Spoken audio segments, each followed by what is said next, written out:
Autre chose dans ce journal, le droit à la santé des femmes implique une bonne sensibilisation et l'accès aux soins de santé de qualité. Le manque est plus criant quand il s'agit de la santé sexuelle et reproductive. Les Pays-Bas apportent leur contribution dans la lutte. À Kinshasa, ils ont mis de moyens à la disposition des partenaires du domaine pour renforcer le travail et réduire l'impact. La signature du protocole est intervenue vendredi dans la capitale. 40% des grossesses sont non désirées et se terminent par l'avortement souvent non sécurisé avec des risques énormes sur la santé. Kinshasa enregistre au quotidien 400 avortements, dont le 2 tiers avec complications modestes, graves ou la mort de la femme. Et sur 30 000 femmes qui meurent chaque année, 17 le sont de suite d'avortements non sécurisés.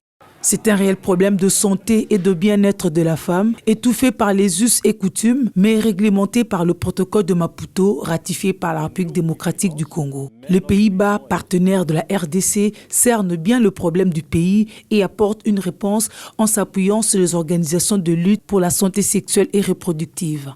C'est le sens de la signature de ce protocole d'accord pour améliorer l'accès à l'information sur la santé, les droits sexuels et reproductifs et les soins complets d'avortement. Youth Sprint Movement est en bonne coordination avec le ministère de la Santé. Ce projet va se focaliser à 2 volets. Et un, c'est la sensibilisation.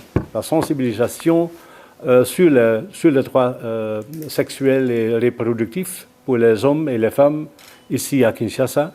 Et deuxième volet, c'est meilleur service. 51% de la population congolaise est constituée des femmes et le pays ne peut décoller sans elles. Le projet sera matérialisé par des structures bien rodées dans la matière et c'est IPAS qui en est le récipiendaire. C'est important pour nous de savoir que nous pouvons compter sur le pays ami de la RDC, le Pays-Bas, pour faire avancer l'agenda de droits de la femme dans notre pays. Le travail que nous allons faire en consortium avec les différents partenaires que vous voyez ici, ce n'est pas un nouveau consortium. Ce n'est pas de nouveaux partenariats. Nous avons déjà des partenariats avec MSI, avec DKT, avec CNSAV, avec Youth Sprint, sur d'autres programmes qui visent toujours la promotion des droits de la femme, de droits de santé sexuelle et reproductive. C'est pour ça que l'ambassade a décidé de pouvoir nous voir travailler ensemble pour renforcer ce que nous faisons déjà et pour faire en sorte que les femmes puissent avoir accès aux services de qualité.